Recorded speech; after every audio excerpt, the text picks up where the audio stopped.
Parents in eastern Carver County have had some concerns with recent decisions made by the superintendent and school board. Decisions that have pushed a political agenda and caused division into the schools. Unfortunately, the grave concerns of parents have only been repeatedly ignored by the school board. Many teachers and parents have also been too afraid to speak out. So these parents are now coming to you, to other parents, taxpayers, and stakeholders who are unaware how the children in eastern Carver County could be harmed. Here's what has happened. In the winter of 2018 to 2019, there were some racial issues in Chaska High School. Vocal community activists formed a group called ROAR, Residents Organizing Against Racism, and protested to the school board to do something. They brought in a petition and called for the Chaska principal's termination. This petition began a series of events which allowed a toxic agenda into the schools, an agenda called equity. The school board reacted with 3 action items. Number 1, they appointed an equity advisory council. 2, they hired Dr. Keith Brooks, a full-time director of equity and inclusion, for $138,000 a year. 3, they hired Dr. Muhammad Khalifa as an equity consultant to help heal the perceived racial division in the schools. But here's some deeper information about those people who were chosen by the school board to have input into your child's learning. The Equity Advisory Council was sold to us as a relationship between parents and administration. However, a majority of the 19 selected members were from the original ROAR group. A couple of the members are associated with the George Soros-funded extremist organization Indivisible. Some council members even have criminal backgrounds. The man hired to be the director of equity inclusion is Dr. Keith Brooks. Dr. Brooks pushes equity, not equality. There's a big difference. Equity is defined differently. It's to make up for past injustices or to make up for some deficiency that has occurred somewhere along the line. So affirmative action is an equity movement. It's to treat people differently in order to level the playing field. Yeah. So it's not treating people equally, and that's the key thing. It sounds like it is, but it's not. It's a word that they've smuggled in. Equity, by definition, means that students will not be treated the same. Some students will be lifted up artificially, while others will be suppressed and shamed, because equity strives for the same measurable outcome for all, which of course is unachievable given the basic differences in all of us. Brooks states in his own words that whites must own their supremacy or they are dangerous. In his speech at Ed Talk, Brooks professes critical race theory, a technique used to divide society into antagonistic racial groups that can be manipulated to create chaos and revolution. White supremacy is not a bad word. It's a mindset, right? I'm not walking around concerned about, individuals in hoodies and burning crosses. They are who they are. I'm not concerned about them. It's the daily individuals that I'm around who ascribe to white supremacist thinking and don't know it. They're the most dangerous. Brooks believes that American history must be rewritten because current history was only meant for white property owners.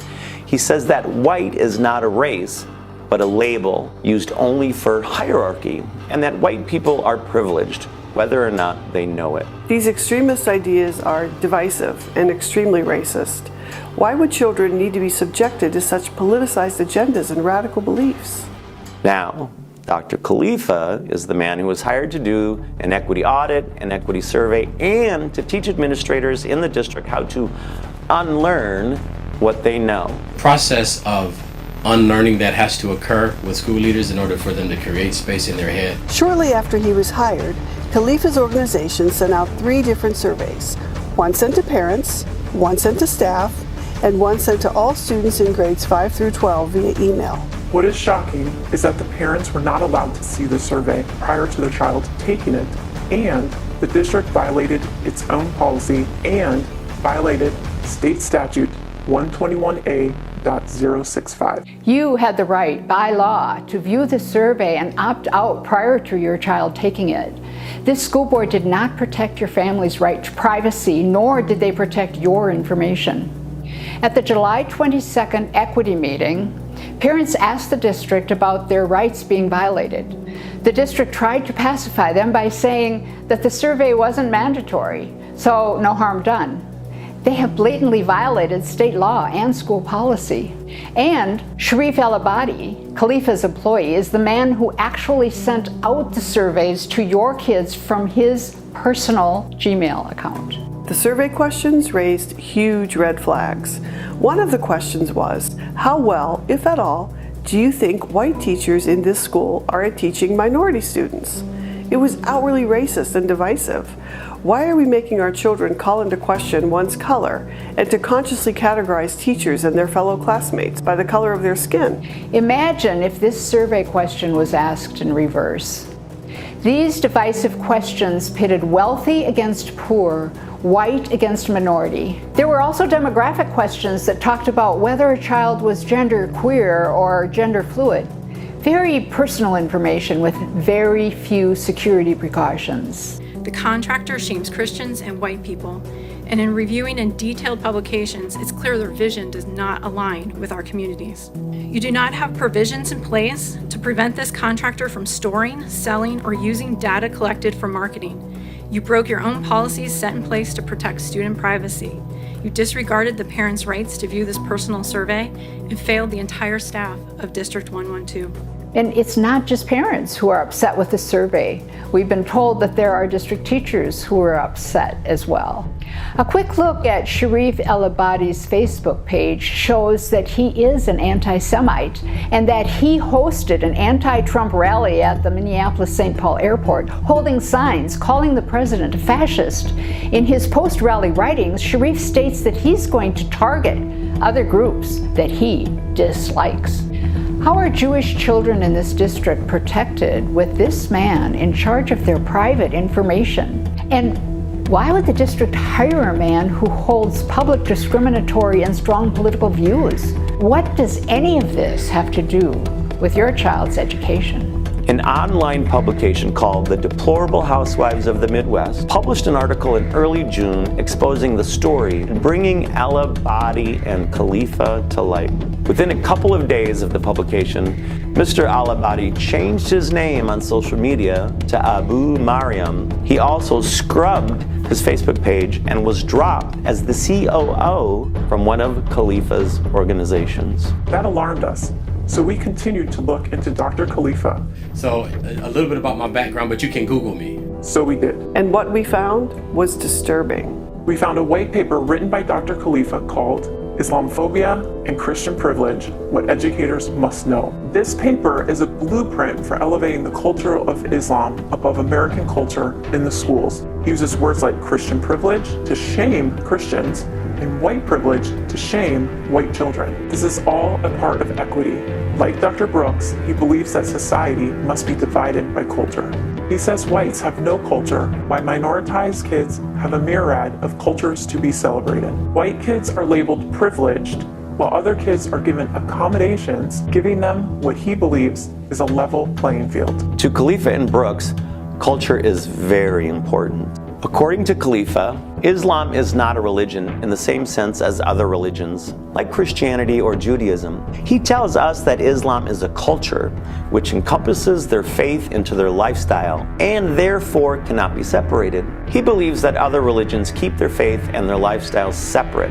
Because of this, in Khalifa's eyes, Islam must be allowed into the schools and certain accommodations must be made to make Muslims feel welcome. These accommodations include things like prayer rooms and foot washing stations and a curriculum that brings Muslim community members into the school spaces, all paid for by you, the taxpayer. Khalifa also serves as a senior fellow at the Yaqeen Institute, an organization run by Muslim Brotherhood and anti-Semitic individuals. And he spoke at MAS ICNA, both Muslim Brotherhood organizations. We contacted Zuhdi Jasser, a Muslim reformist, about the Yaqeen Institute.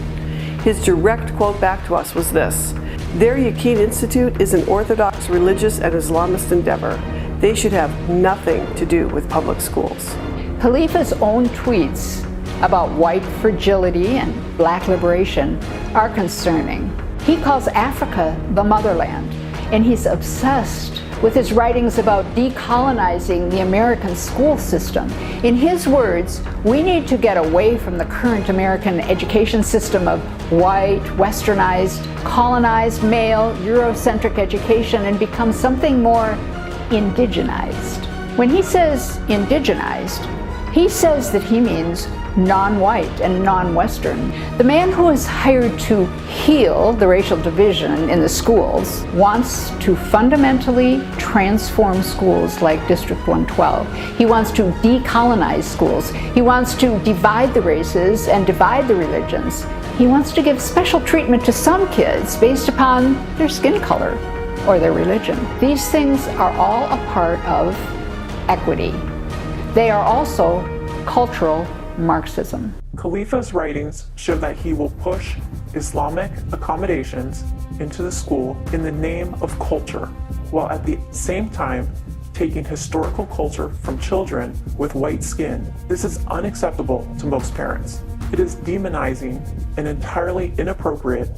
Superintendent Christopher, along with the school board, are all okay with this.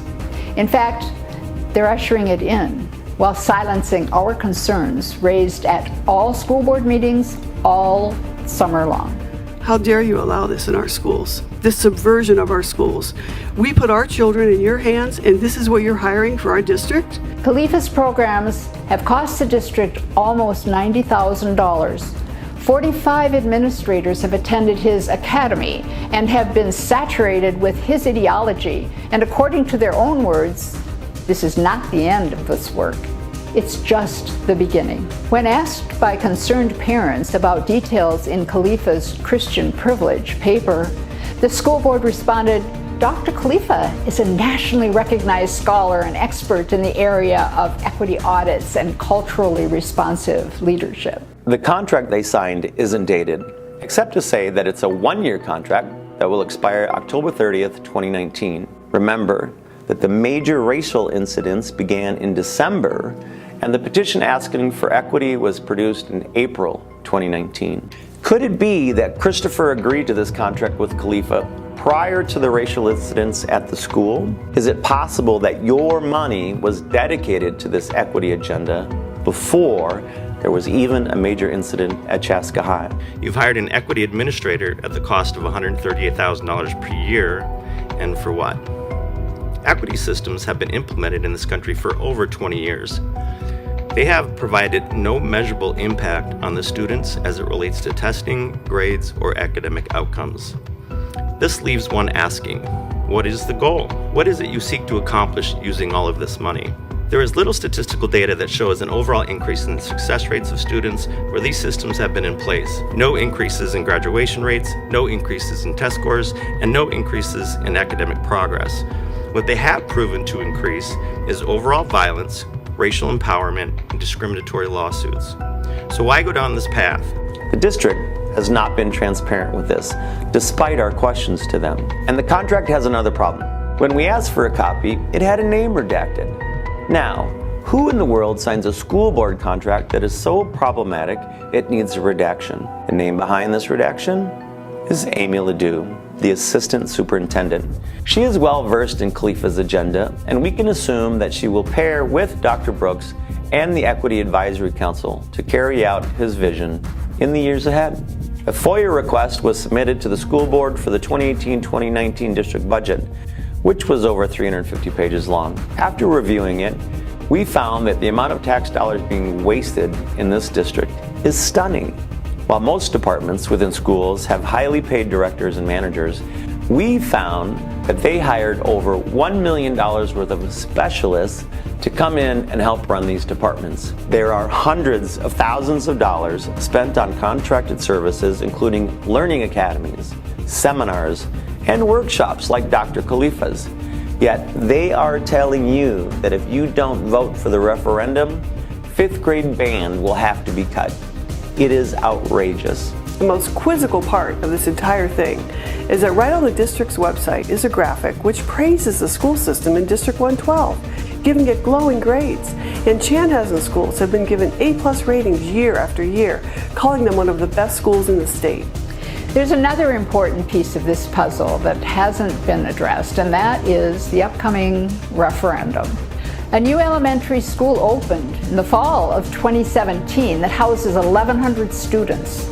Since that time, we've only added 120 elementary students to the area. We have room for another 2,500 students in the district, yet the highest projection appears to be around 1,400 new students in the upcoming years. This leaves plenty of capacity with the buildings we currently have. There is not a need for this new school. This referendum is expensive. They're asking for $121 million. Looking at open enrollment statistics, you can clearly see that there have been a loss of students coming into District 112 the past few years. In 2018-2019 alone, Eastern Carver County lost 823 students. Over the past 5 years, there have been a loss of 128 students due to open enrollment. Again, these statistics don't match up with what we've been told by the school board. A lawsuit called Cruz-Guzman paves the way for 20,000 children from other districts to be bused into the suburbs. It is certainly possible that this is why the school board wants a new elementary school, because Mr. Christopher has praised this lawsuit, saying it's the right work at the right time. You know, we aren't meeting the needs of all kids, and what are some things we can do collectively as a district to start moving the needle and not wait for a response from a lawsuit to do that, because it's the right work right now. Coincidentally, the referendum this September asked for money for an in-house busing system directed by the district. The timing is certainly suspicious. Most parents do not want to see their schools become microcosms of failing inner-city schools. This school board appears to be working against your children. They're not being outwardly transparent about their personal political agendas. We've trusted them in the past with more money to build more schools, thinking that they were making decisions to benefit your kids, not harm them. If you give them $120 million for another elementary school and a host of other things, they will only have more power to fundamentally transform the district. There used to be a day when we could send our kids to school and assume they were getting an academic education. That time has passed. We have to be vigilant advocates for our children. It's interesting that the day after the August school board meeting, one of the members of the Equity Advisory Council, who is also a member of ROAR, called the Attorney General, Keith Ellison, for support. Ellison rushed into Eastern Carver County, along with the Star Tribune and KARE 11, for a 90-minute listening session about equity in the schools. Ellison put outside pressure on the school board to act even more aggressively on the equity program, telling the parents to send him letters with complaints so he could do something about it. Meanwhile, those of us who are trying to sound the alarm on this divisive program were called white and rude by the members of ROAR. Not one reporter, nor Ellison himself, asked to hear our side of this debate.